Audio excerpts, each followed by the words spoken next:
நான் 92ஆம் ஆண்டில் இருந்து அப்ரூவல் வாலண்டியராக செயல்பட்டு பல வருடங்கள் 16 வருடங்கள் சேவை பின்னெடுக்கப்பட்டு அதன் பின்னர் நான் கொழும்பு மினிஸ்ட்ரிக்கு சென்று கொழும்பு உயர் அதிகாரிகளின் கேபினட் அப்ரூவலின் பிரகாரம் நான் வேலை பெற்றுக் கொண்டேன்.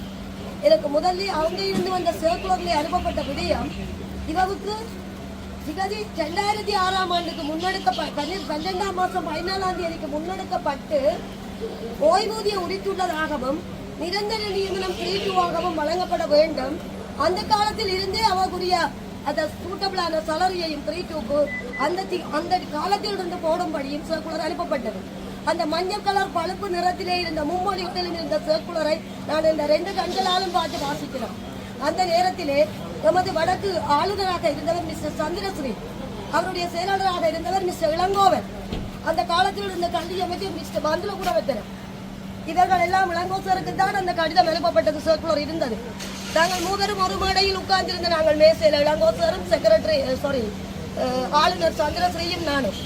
அப்ப நான் சொல்றேன் சார் 2006, 12, 14க்கு எழுதுங்கள், எனக்கு ஓய்வூதிய உரித்துக்கூடியதாக என்று சொல்லி நான் கேட்கும்போது அப்ப சந்திரஸ்ரீ சார் ஒழுங்காக தமிழை வாசிக்க முடியாத சூழ்நிலையில இளங்கோ சார் கடிதத்தினை 2006க்கு எழுத விடாமல் 1/1/2007க்கு எழுதுங்கள் சார் என்று சொல்லி எழுதியாச்சு.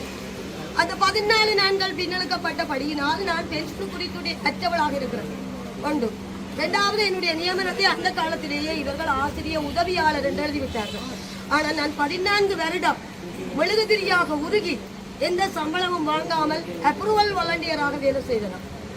அதன் பின்னர் என்னுடைய நியமனம் வழங்கப்பட்டது. ஆனால் ஆசிரியர் உதவியாளராக. பின்னர் மாகாண பொதுச்சேவை ஆணைக்குழுவின் கமிட்டி கூட்டத்திலே தீர்மானமாகி எனக்கு ஒரு கடிதம் மாகாண பொதுச்சேவை ஆணைக்குழுவின் செயலாளர் மிஸ்டர் தெய்வேந்திரம் அவர்களால் எங்களுடைய மாகாண கல்வி அமைச்சுக்கு ஒரு கடிதம் அனுப்பப்பட்டது. அதிலே இந்த குறிக்கப்பட்ட செல்வி திருநாவுக்கரசு கல்யாணி ஆசிரியருக்கு ஆசிரியர் உதவியாளர் நியமனம் வழங்கும்படியும் அத்துடன் கொழும்பு இசுருபாயா இன்ன இலங்கை 3ஆம் தேதி இந்த கடிதத்தின் பிரகாரம் குறிக்கப்பட்ட ஆசிரியருக்கு முறையான நியமன கடிதத்தினை வழங்க வேண்டும் என்றும் கேட்டுக்கொள்கிறோம். அந்த முறையான நியமன கடிதம் என்பது சார் அசிஸ்டனோ வித்தவுட் பென்ஷனோ அல்ல. ஓய்வூதிய உரித்தம் முறையான நியமனம் என்பது 3. ஆனால் அக்கடிதம் இதன் பிரகாரம் எனக்கு 3 நியமனம் காலம் தாழ்த்தி நான் போராடி போராடி போராடி கொழும்புக்கு எல்லாம் இவர்களை அனுப்பி ஏமாற்றி இங்க வழங்க வேண்டிய நியமனத்தினை கொழும்புக்கு போ, மினிஸ்ட்ரிக்கு போ, அங்க போ, இங்க போன்ற இந்த அலுவலர்கள் என்னை நாயாய் அழைத்து இந்த கால்கை தேய்ந்து போய்விட்ட. நீங்கள் ஒரு டாக்டர், என்னுடைய உடம்பு எனர்ஜி இழந்தது. அப்போ எனக்கு 2018 அக்டோபர் மாதம் எனக்கு 3 நியமனம் எழுதப்பட்டது. அந்த 3 நியமனம் 1/1/2007 இருந்தே முத்திகதியிட்டு செயல்படும் வண்ணம் எழுதப்பட்டது. அதன் பிரகாரம் எனக்கு இன்று வரையும் அந்த 1/1/2007 இருந்து எழுதப்பட்ட 3-2க்கான சம்பள நிலுவையில் நான் வணங்குகின்ற அன்னை பத்ரகாளி மீது ஆணையிட்டு கூறுகிறேன் சார், ஒரு 50% கூட எனக்கு வழங்கப்படவில்லை, ₹1 கூட வழங்கப்படவில்லை. ஆனால் ஆசிரியர் உதவியாளராக எழுதப்பட்ட காலத்தில் 2,37,000 அதற்கானது பெற்றுக்கொண்டேன். நான் போய் ஊரவில்லை. ஆனால் இப்போ என்ன நடந்திருக்குது என்று சொன்னால் மாகாண பொதுச்சேவை ஆணைக்குழுவிற்கு கடிதம் எழுப்பப்பட்டிருக்கின்றது. இவற்றுக்குரிய நிலுவைகள் அனைத்தும் எங்களால் கொடுத்து தீர்க்கப்பட்டுள்ளது. 2021 11ஆம் மாதம் கொழும்பு கல்வி அமைச்சில் இருந்து மினிஸ்ட்ரியில இருந்து அடிஷனல் செக்ரட்டரி ஒருவர் மூலம் இவவின் நியமனம் சட்டபூர்வமற்றது என்று ஒரு கடிதம் எடுக்கப்பட்டது. 2013 மாகாண பொதுச்சேவை ஆணைக்குழு இப்படி ஒரு சர்க்குலரை கொடுத்த நியமனம் வழங்கிய பின்னர் 21ஆம் ஆண்டு என்னுடைய பென்ஷன் டிசம்பர் 15 இந்த காலத்துக்குள்ள மீண்டும் சட்டபூர்வமற்ற என்ற ஒரு கடிதத்தை அங்கிருந்து யாரும் பெற்றுக்கொள்ள முடியாது, அனுப்பவும் முடியாது. ரெஜிஸ்டர் பண்ணப்பட்ட மனைவி 15 பேர்கள் இருக்கும் போது ஒரு கள்ள மனைவியை கொண்டு வந்து வச்சுக்கொண்டு இதுதான் என் மனைவி என்று கூறுகிறார்கள். இது ஏற்றுக்கொள்ளலாமா சார்? என்னுடைய கடிதம் முதல் கடிதம் தான் செல்லுபடியாகும். இது போய் கடிதம். இதையும் வச்சு எல்லாம் செய்து கடைசி நேரத்திலே என்னுடைய 27 லட்சத்துக்கு மேற்பட்ட சம்பள நிலுவையினை எமது வடக்கு மாகாணத்தின் மாண்புமிகு பிரதம செயலாளர் மிஸ்டர் இளங்கோவன் அவர்கள் சூறையாட்டியுள்ளார், கள்ள கையெழுத்திட்டு கையாடல் செய்துள்ளார்.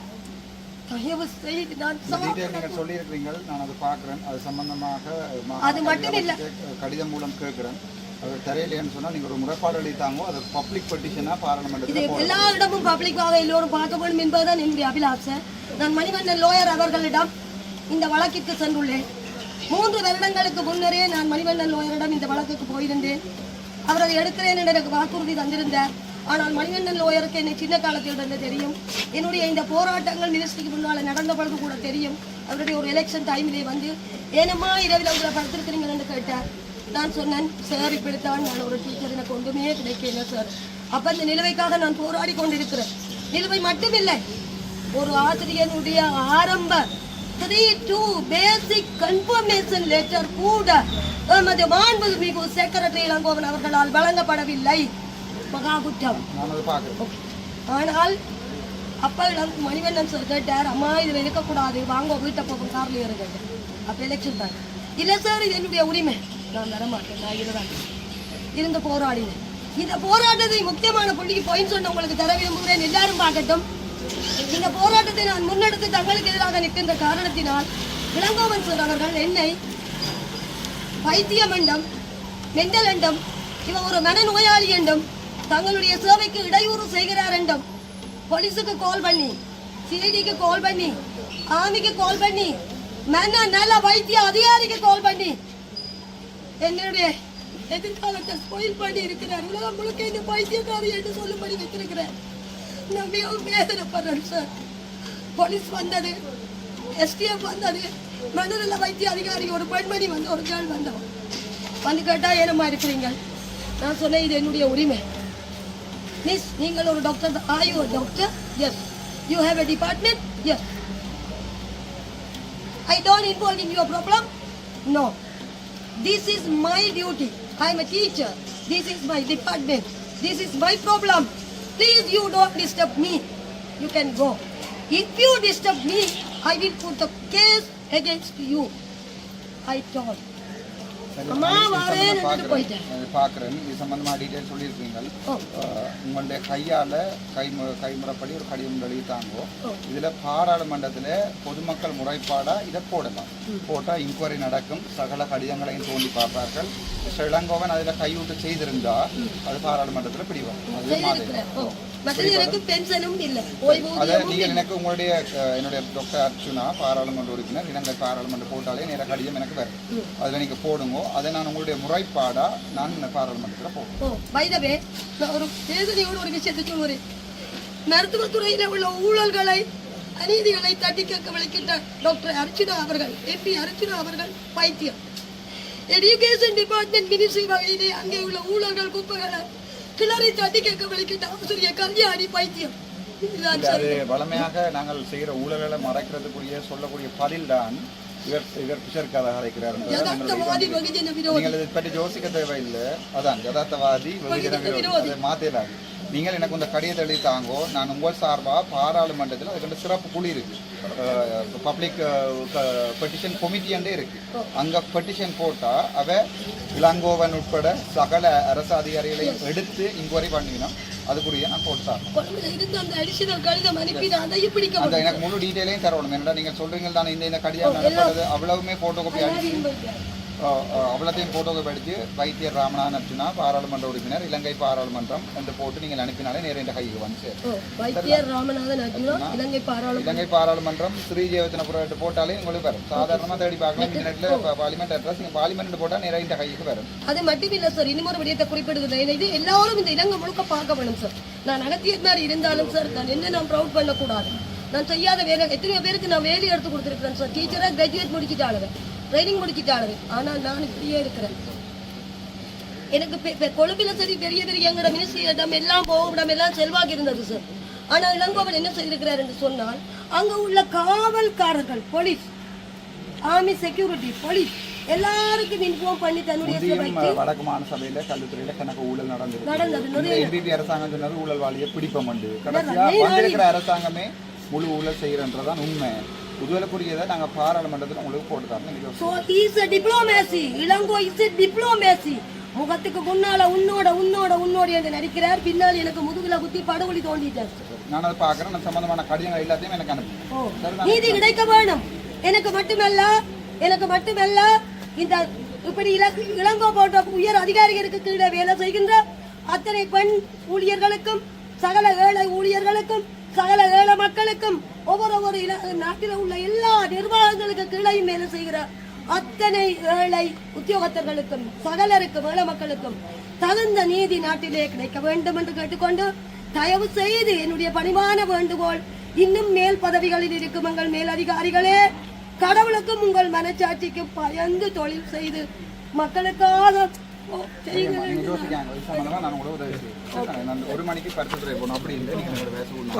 முகாம்கள் நிறைய இருப்பதாகவும் அதை விடுவிக்கப்பட வேண்டும் என்றும் இன்று குறிப்பிட்டிருந்தீர்கள். குறிப்பாக இந்த அரசாங்கம் ஆட்சிக்கு வந்து காலம் ஒரு விதமான காணிகள் முற்றுமுழுதாக விடுவிக்கப்பட்டதாக தெரியவில்லை. ஏதாவது சாத்தியக்கூறு? பாராளுமன்ற உறுப்பினர் ரஜீவன் தெளிவா டிஎஸ் சொல்லி விடுவிக்கப்பட வேண்டிய காணிகள்ன்ற அந்த ஸ்லைடே ப்ரெசன்டேஷன்லேருந்து எடுத்திருக்கேன். ஏனென்றால் அதில் கேள்வி கேட்பேன்ற பயம் ஒன்று இருக்கு. அப்புறம் நான் கேட்ட பிறகுதான் அதில் அதை போட்டேன். டிஎஸ் பாவம் இவர்கள் அரசாங்கத்திற்கு ஒரு எம்பி ஹோல் பண்ணி சொல்லிக்க விடுவிக்கடா காணியை பற்றி நீங்கள் போட வேண்டாம் ஸ்லைடில் என்று சொல்லிக்க டிஎஸ்ஆல் போடாது. கிட்டத்தட்ட நான் நினைக்கிறேன் ஏக்கர் கணக்கான காணி நினைக்கிறேன். கிட்டத்தட்ட 6 ஏக்கருக்கு மேலே 6 ஏக்கர்ன்றது 16 பெருக்கும்போது அவ்வளோ கரப்பு சரிதானே. அப்போ அவ்வளவு பெருமதியாக 96 பெருமதியான காணியலை, அவ்வளவு ஏக்கர் காணியலை அரசாங்கம் விடுவிக்கிறது. அது சம்பந்தமாக கதைக்காம நான் இன்டர்நேஷ்னல் கிரவுண்ட் கொண்டு வர போகிறேன், இன்டர்நேஷ்னல் ஸ்டேடியம் கட்டித்தர போகிறோம் என்று கதைக்கிறது வந்து ஒரு தேர்தல் பரப்புரை ஒழிய வேறு ஒன்றும் இல்லை. இந்த காணியலை விடுவிக்கிறதுக்கு வந்து இந்த என்பிபி அரசாங்கம் இந்த நடைமுறையும் செய்யாது. தேர்தல் நேரங்களில் விடுவிக்க போகிறோம்ட்டு பசாவிலான ரோட்டை விட்டவை அங்கால குடியிருக்கிற மக்களுடைய காணியிற்கு போயிடலான்னு சொல்லி விடத்துக்கணும். அதே மாதிரி உங்களுக்கு தெரியும், இதில் போடப்பட்டிருந்தது ஆனரவில் போடப்பட்டிருந்த ரோட் பிளாக் தேர்தல் நேரம் எடுக்கப்பட்டு மறுபடியும் போடப்பட்டிருக்கு. இப்போ உள்ளூராட்சி சேவை தேர்தலுக்கு ஒரு கிழமைக்கு முன்னே எடுக்கப்படும். நாங்கள் காலங்காலமாக மாண்டு கொண்டே வரோம். இப்போ நாங்கள் உண்மையாக இப்படி ஒரு பாவப்பட்ட இனம் உலகத்தில் ஒன்றுமே இல்லை. நாங்கள் தமிழர் எல்லாரையுமே அப்பட்டமாக நம்புறது நடக்கும். மைந்த செய்வார், மைத்திரி செய்வார். இவர் நானும் நம்பினால் தான், நானும் அந்த சமுதாயத்தில் ஒரு ஆள் தான்.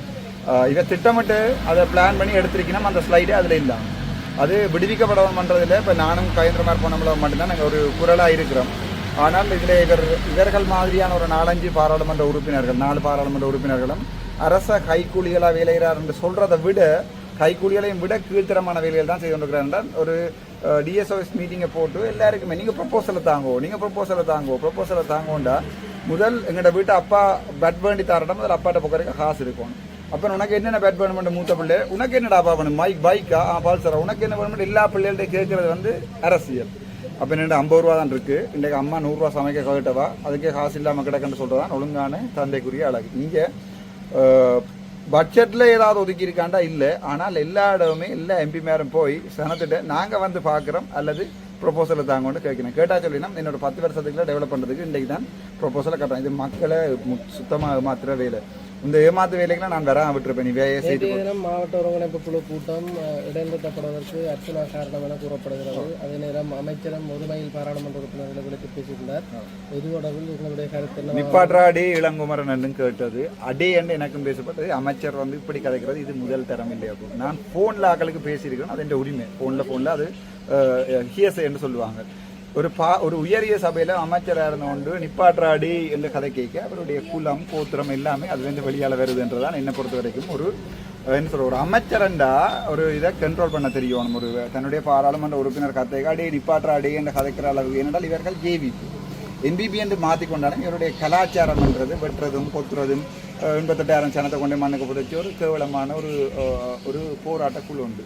அது அரசியலுக்கு வந்து நிற்குது என்பிபியில். மக்களும் என்னென்றால் எங்களுக்கு வேற வழி இல்லாதால ஒவ்வொரு முறை ரணில் வரைக்கும் எதிர்பார்த்தோம், ரணில் செய்வார், மைத்திரி வரைக்கும் மைத்திரி, இப்போ என்பிபி வரைக்கும் இப்போ நானும் அதுக்கு போட்டால் தான் போடுமோன்னு சொன்னால் தான் இது ஒரு என்னென்ன சொல்றது. அவர் அந்த மீட்டிங்கில் தன்னுடைய பாராளுமன்ற நான் கேட்குறேன் கிரேட்டர் ஜெஃப்னா ப்ராஜெக்ட்டுக்கு காசு இருக்கா, இவ்வளவு மொத்த கோஸ்டன்ட்டு கேட்கா, இவர் பக்கத்தில் இருந்து கத்துறா, இவர் பெட்டேட் அடி பண்ணவர். அவ்வளவுதான் அவர்களுடைய கலாச்சாரம், அவருடைய படிப்பறிவு, அவர்களுடைய பண்பாடு அது என்றது வேற. கோபம் வந்து பேசுறன்றது வேறு.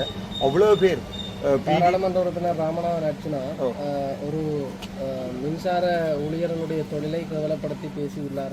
தொழிலை கேவலப்படுத்துறது வேறு. நாங்கள் எங்களுடைய விரலில் வீக்கத்தை விளங்கிக் கொள்வோம். எனக்கு இந்த மோதிரம் தான் போடணும்னா இந்த மோதிரம் தான் போடுவோம். நான் இவ்வளோ பெரிய மோதிரத்தை இந்த கைக்குள்ள போட இல்லாது. தாங்கள் தங்களுடைய லெவலை விளங்கிக் கொள்வோம். அது சாதாரணம்.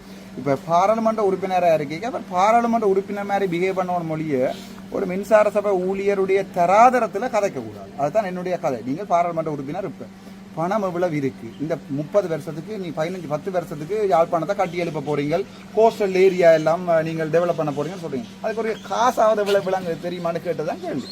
கேட்ட கேள்வி இல்லையா நாங்கள் அடுத்த டிசிசி மீட்டிங்கில் சொல்கிறோம்னு போட்டு எழுப்பி போயிருக்கணும். புத்திசாலி அவ்வளோ அப்படி தான் செய்வாங்க. இதுக்கு இப்போ எங்களுக்கு பதில் சொல்ல இல்லாது. இது ஒரு பெரிய ப்ராஜெக்ட்.